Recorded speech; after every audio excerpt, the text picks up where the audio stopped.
Maybe as princess I can order Mama Eleni not to punish you. Then at least there'd be a benefit for having traded her comfortable anonymity as the bastard daughter the king was happy to forget existed for the trappings of a royal life.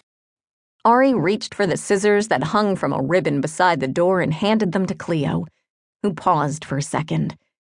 This looks expensive. Are you sure you want me to? I can't breathe. My ribs feel like they're touching my spine and my stomach is being squished so tight it's leaking out over the top of this thing. Ari turned to let Cleo see the situation.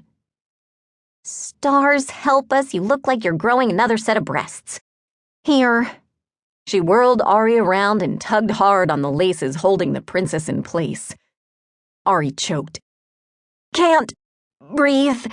I can't get any leverage. It's laced too tight. How did Francie get you into this in the first place? Cleo jerked the laces and Ari began worrying that the raisin bread she'd eaten earlier was going to make a reappearance.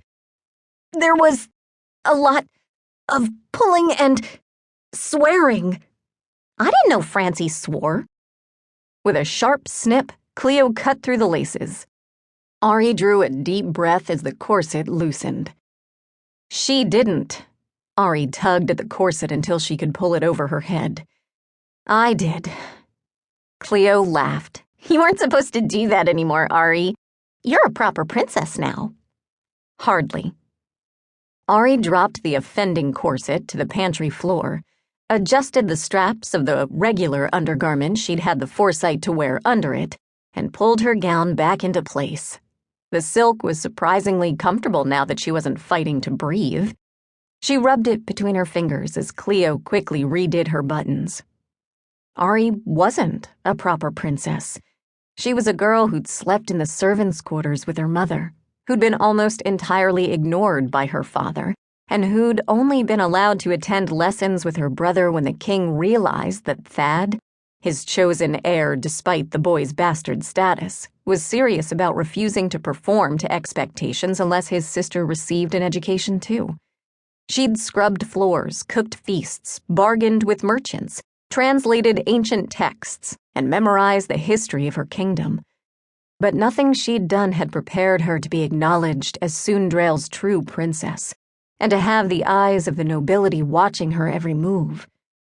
If the corset was any indication, she was going to be a disaster.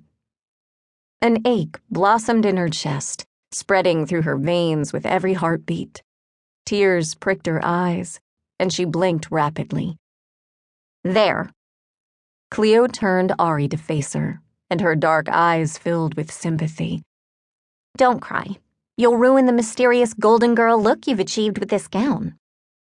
Ari gave her a wobbly smile. I'm the least mysterious girl anyone has ever met. Cleo smiled. The nobility doesn't know that. To them, you're the princess the king kept mostly hidden from them all these years. And now you're going out there in this gorgeous gown with your big brown eyes and your Ari attitude, and they'll be enthralled. I miss my old life. Ari's voice trembled, and a tear spilled down her cheek as she whispered, I miss Mama. Cleo wrapped her in a tight hug. I do too. She'd be so proud to see you like this. Now, get out there before Thad starts looking for you and... The pantry door flew open and Mama Eleni stood glaring at them with Thad peering over her shoulder. What are you two doing in here? She asked.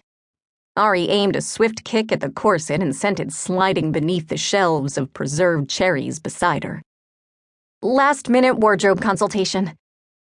You have flour on your hands, Thad said. That happens when you make pastry dough. Ari quickly dusted her palms together and blinked the last of her tears away.